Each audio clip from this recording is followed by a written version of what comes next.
Hello students, मेरा नाम है गुरसिंह पुनिया और मैं आज आपके लिए लेकर के आया हूँ कक्षा 12 का रेनबो का फर्स्ट लेसन, जिसका पहला पार्ट हमने पहले पढ़ लिया है और ये सेकंड पार्ट मैं लेकर के आया हूँ। Half of the chapter we have already studied and ये जो चैप्टर है ये उसके आगे का हिस्सा है। तो चलिए हम आगे शुरू करते हैं हिंदी अनुवाद करना चैप्टर का। तो द फ्लो ऑफ वाटर, पानी का बहाव, undoubtedly played a great part. Undoubtedly का मतलब होता है बिना किसी संदेह के, प्लेड ए ग्रेट पार्ट, एक बहुत बड़ी भूमिका निभाता है, एंड ए बेनिफिशिएंट वन, और एक बहुत ही लाभकारी भूमिका निभाता है, इन द जियोलॉजिकल प्रोसेसेस, भौगोलिक प्रक्रियाओं में, बाय विच, जिनके द्वारा, the soil on the earth is surface, पृथ्वी की सतह की जो मिट्टी है, हैज बीन फॉर्म्ड, वो बनाई गई है, from the rocks of its crust. कहां से, कैसे बनाई गई है? From the rocks of its crust, चट्टानों की ऊपरी सतह से। तो कहने का मतलब है कि पानी जो है वो निस्संदेह एक बहुत बड़ी भूमिका निभाता है, बहुत लाभकारी, बेनिफिशिएंट वन एक भूमिका निभाता है जियोलॉजिकल प्रोसेसेस में, भौगोलिक प्रक्रियाओं में, और उन्हीं के द्वारा, उन्हीं प्रक्रियाओं के द्वारा या पानी की वजह से जो भूमि की ऊपरी परत है, जो उपजाऊ मिट्टी है, वो बनती है।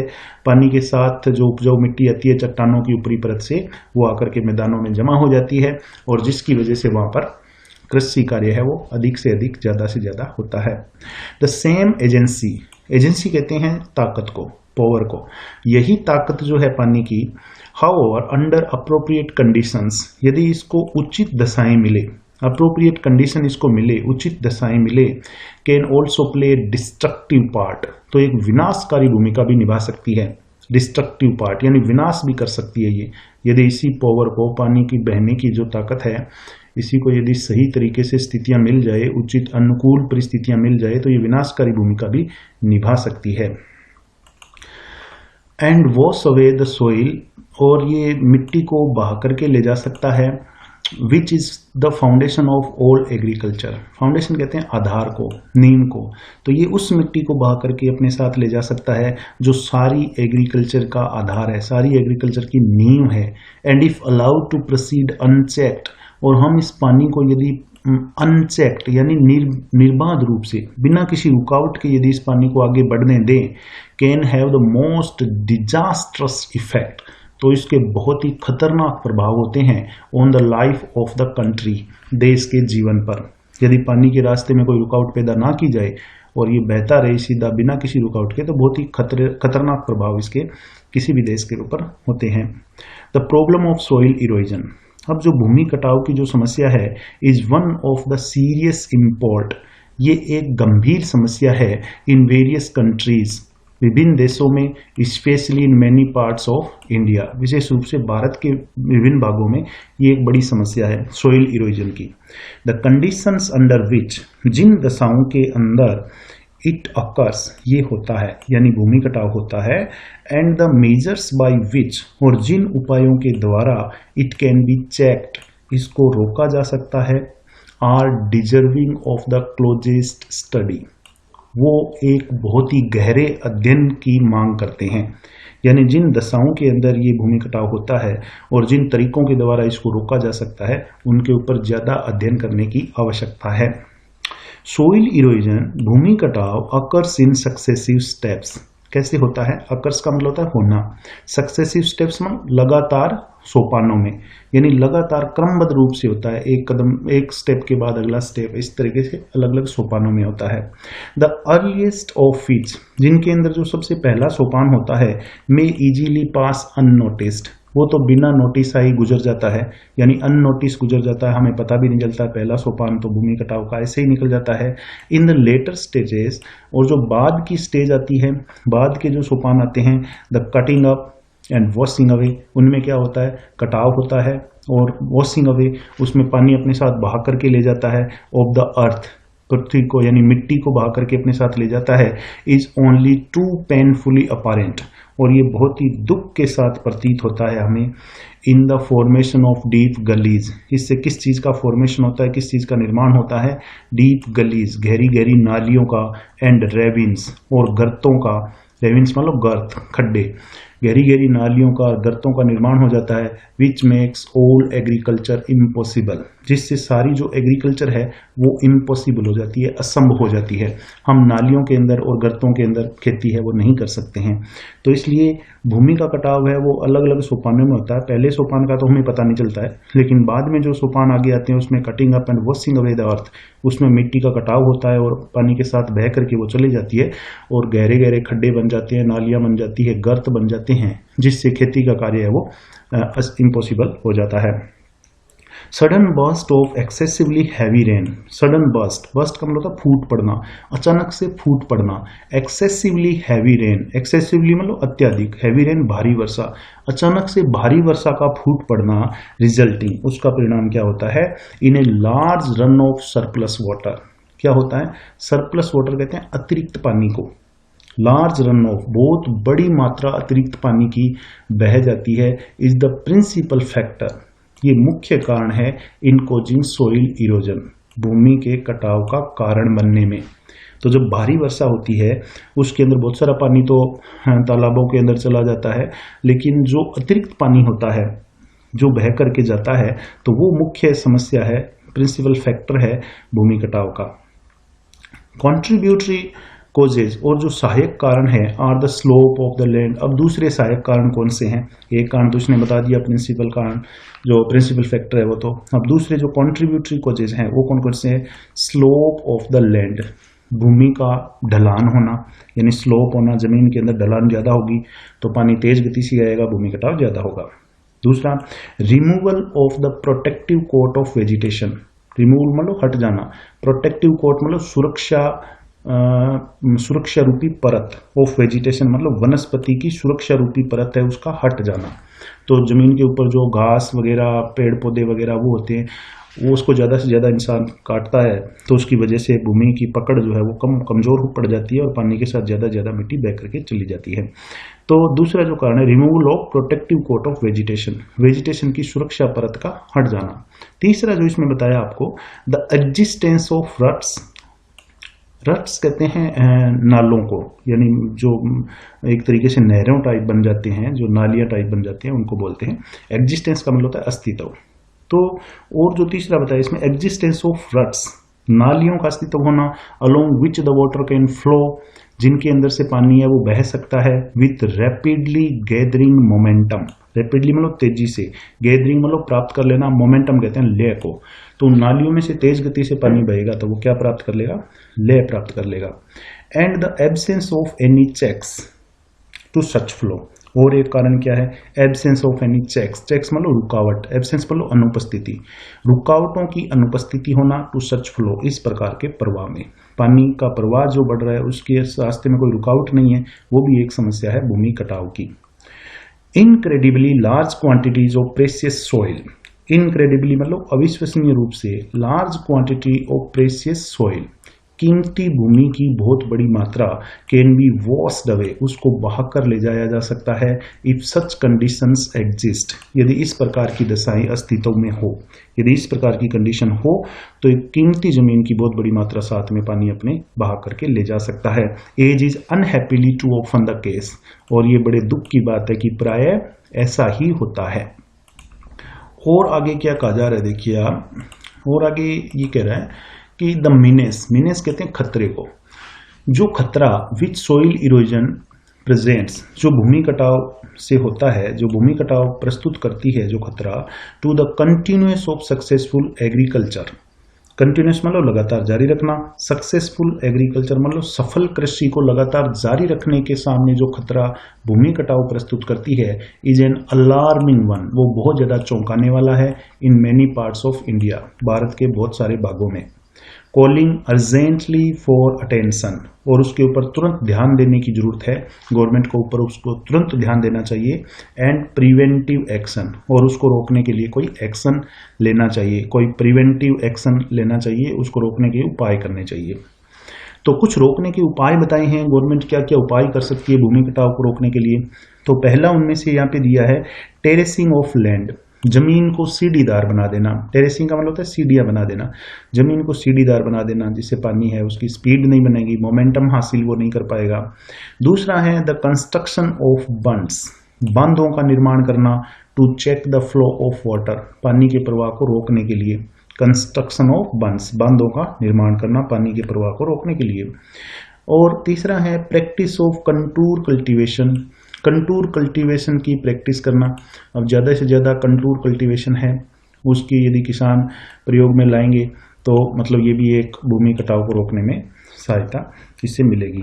एंड द प्लांटिंग ऑफ, अगला कौन सा उपाय है जो किया जा सकता है, planting of appropriate types of vegetation. Appropriate type का मतलब होता है उचित प्रकार की, वेजिटेशन मतलब वनस्पति यानी पेड़ पौधे, उचित प्रकार की वनस्पति को प्लांट कर सकते हैं, लगा सकते हैं। ज़्यादा से ज़्यादा वन लगाएंगे, उचित प्रकार की वनस्पति लगाएंगे तो वो भी एक उपाय है जो किया जा सकता है वन भूमि के कटाव को रोकने के लिए। आर अमोंगेस्ट द मेजर्स, ये कुछ उन उपायों में से है दैट हैव बीन सजेस्टेड, जिनका सुझाव दिया गया है। इट इज ऑब्वियस दैट, ये बात बिल्कुल ऑब्वियस है, बिल्कुल स्पष्ट है कि the aim should be to check the flow of water, कि हमारा एम क्या होना चाहिए, हमारा लक्ष्य क्या होना चाहिए, to check the flow of water, पानी के प्रवाह को रोकना हमारा लक्ष्य होना चाहिए। At the earliest possible stage, शुरुआती संभव स्तर पर भी हमें जो पानी है उसके प्रवाह को रोकने का प्रयास करना चाहिए। बिफोर इट हैज अक्वायर्ड, इससे पहले कि ये प्राप्त कर ले एनी एप्रिसिएबल मोमेंटम, कोई प्रशंसनीय गति, कोई प्रशंसनीय ले, यानी बहुत ज़्यादा ये ले हासिल कर ले, पानी गति हासिल कर ले, उससे पहले हमें इसको रोक देना चाहिए।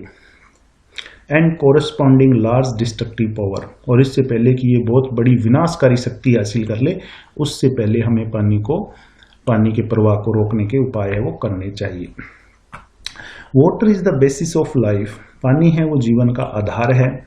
Every animal and every plant, हर जानवर, हर मवेशी और हर जो पौधा होता है, कंटेन्स, वो अपने आप में रखता है ए सब्सटेंशियल प्रोपोर्शन, एक काफी ज्यादा हिस्सा ऑफ फ्री और combined water.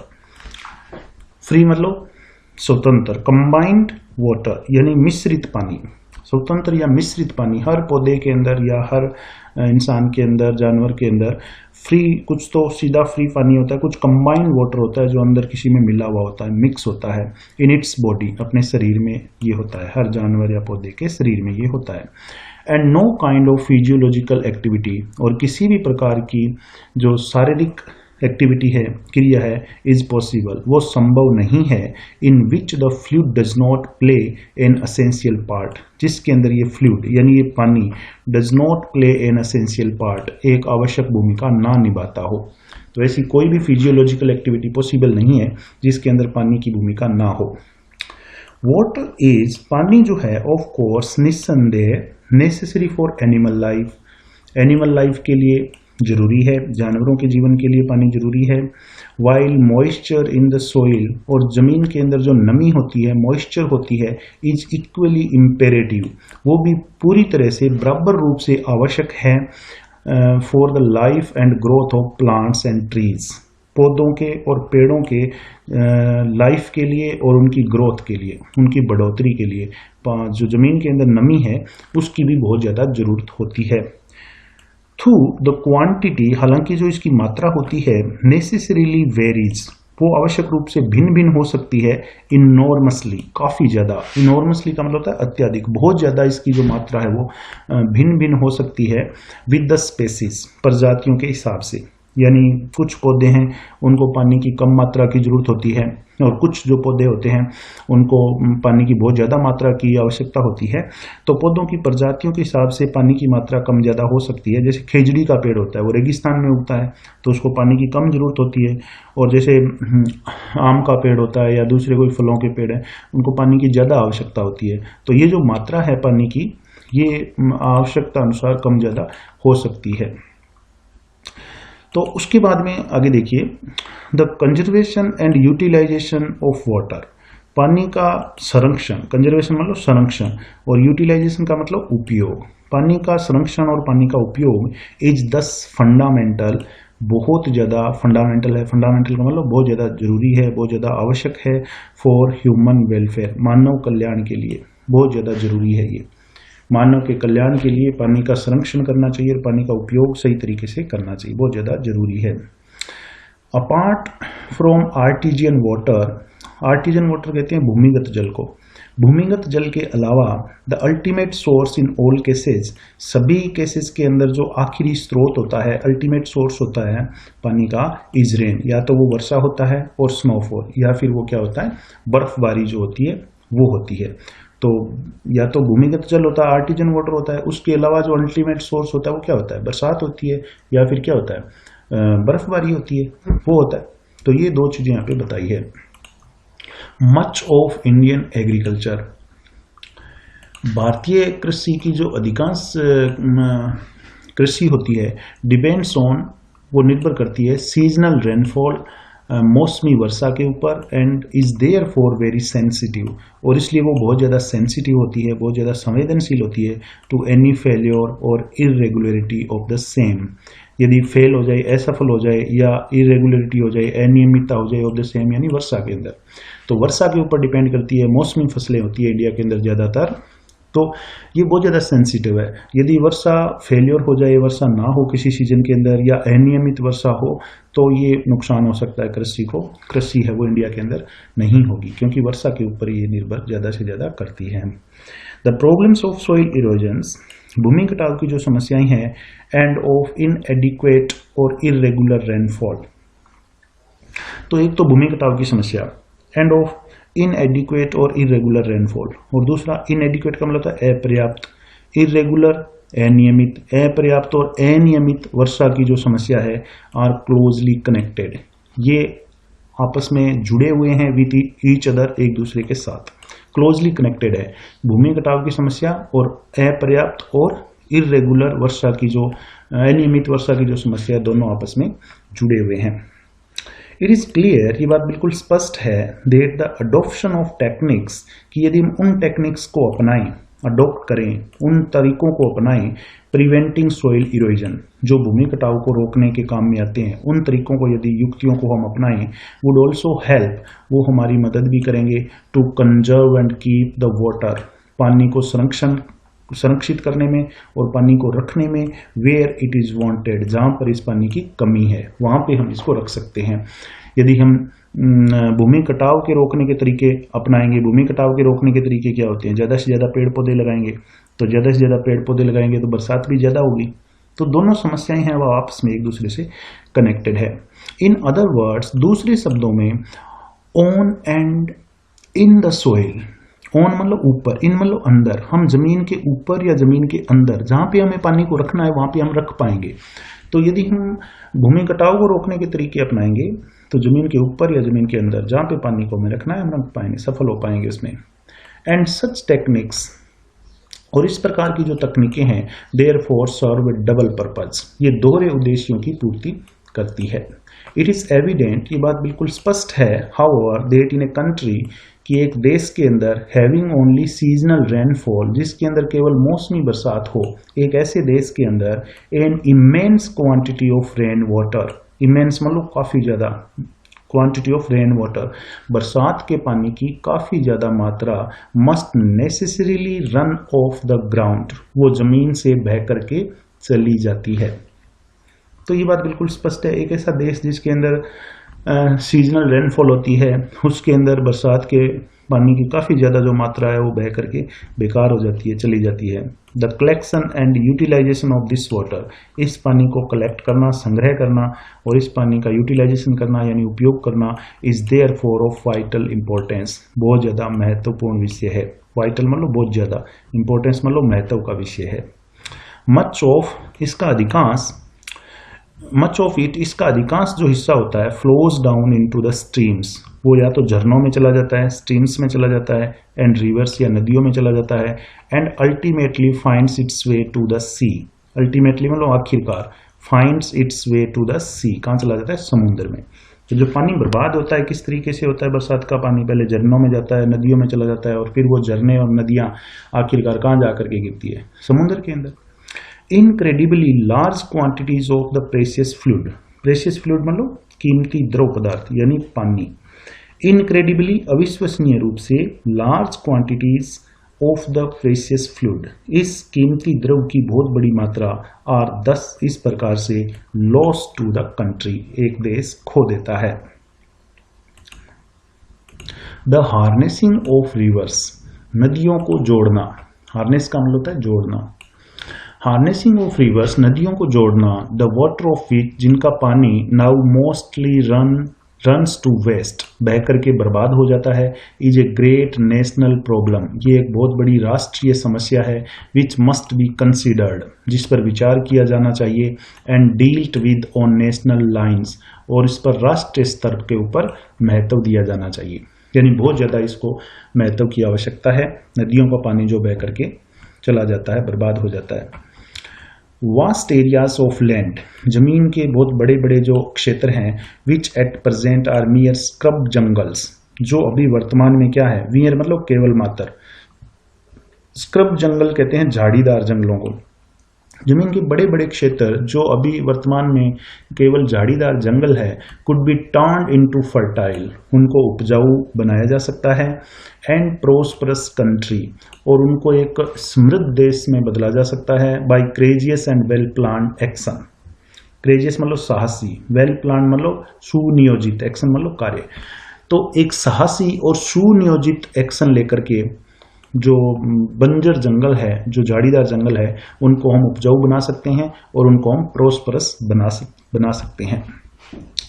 Closely connected with the conservation of water supply, closely connected नजदीकी से जुड़ी हुए होना, with the conservation of water supply, पानी की सप्लाई के संरक्षण के साथ मजबूती से जुड़े होना, is the problem of afforestation, ये जो जुड़ी हुई समस्या है पानी की सप्लाई के संरक्षण के साथ, वो समस्या क्या है, प्रॉब्लम ऑफ अफोरेस्टेशन, वो है वन रोपण की समस्या, यानी वन रोपण की जो समस्या है वो पानी की पूर्ति के साथ ज्यादा से ज्यादा जुड़ी हुई समस्या है। The systematic planting of suitable trees, systematic planting मतलब तरीके से रोपना, सुटेबल ट्रीज सही प्रकार के पेड़ों को सिस्टमेटिक तरीके से प्लांट करना, रोपना, इन एवरी पॉसिबल और इवन इन इम्पॉसिबल एरियाज, हर संभव और असंभव जो क्षेत्र हैं वहां पर भी इन पेड़ों को रोपना, and the development of what one can call civilised forest, और विकास करना जिसको कोई कहता है सिविलाइज्ड फॉरेस्ट, यानी सभ्य जंगलों का विकास करना। सिविलाइज्ड फॉरेस्ट कौन से होते हैं? सिविलाइज्ड फॉरेस्ट वो होते हैं जो इंसान के द्वारा लगाए जाते हैं। एज डिस्टिंग्विश्ड, जो अलग होते हैं, डिस्टिंग्विश्ड होते हैं, भिन्न होते हैं, from wild and untamed jungle. Wild और अनटेम्ड का मतलब होता है अनियंत्रित जंगल। तो ये जो सिविलाइज्ड फॉरेस्ट होते हैं ये तो इंसान के द्वारा लगाए जाते हैं, और वाइल्ड और अनटेम्ड जंगल होते हैं ये अपने आप उगते हैं। तो सिविलाइज्ड फॉरेस्ट का हमें विकास करना चाहिए, ज़्यादा से ज़्यादा वन लगाने चाहिए।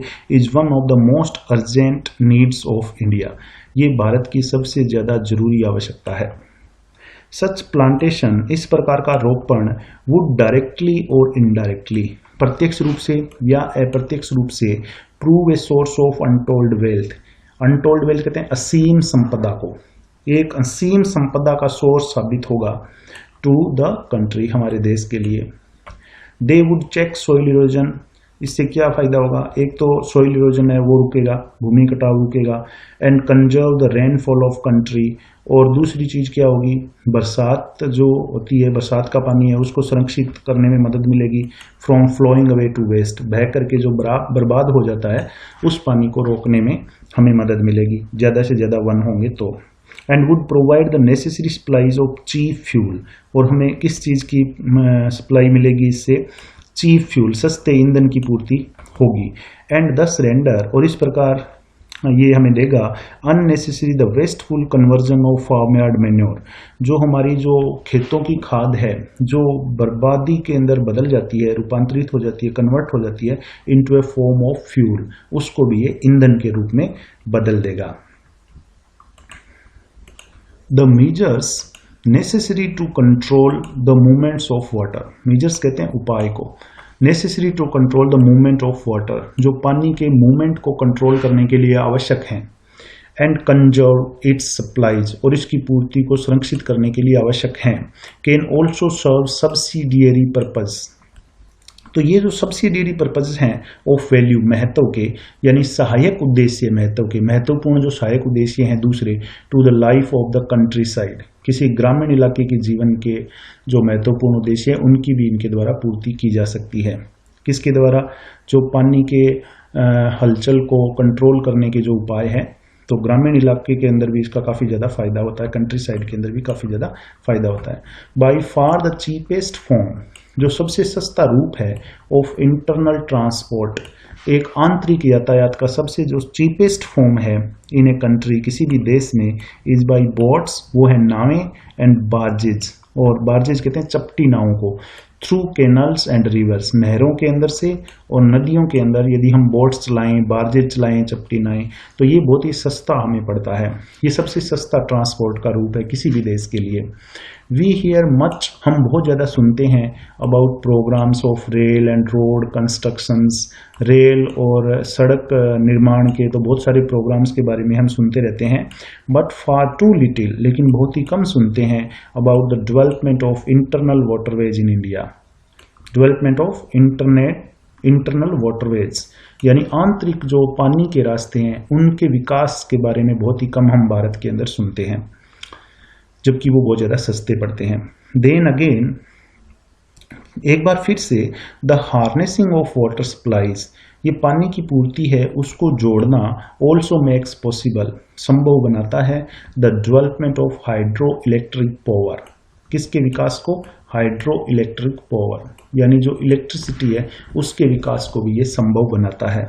The availability of electric power, यदि इलेक्ट्रिक पावर की, विद्युत की ज़्यादा उपलब्धता होगी, would make a tremendous difference, तो इसके ट्रीमेंडस मतलब बहुत ज़्यादा, डिफरेंस मतलब अंतर, एक बहुत बड़ा अंतर आएगा to the life of the countryside, ग्रामीण इलाके के जीवन में, and enable the rural economy, और जो हमारी ग्रामीण रूरल इकोनॉमी है, गांव की जो इकोनॉमी है, टू बी इम्प्रूव्ड, उसमें सुधार होगा, इन वेरियस डायरेक्शन, कई दिशाओं में, विभिन्न दिशाओं के अंदर उसमें सुधार होगा, यानी लोगों के पास ज़्यादा पैसे आएंगे। इन पर्टिकुलर, विशेष रूप से, it would enable underground water to be tapped, ये जो इलेक्ट्रिसिटी की उपलब्धता है ये क्या काम करेगी गाँव के अंदर?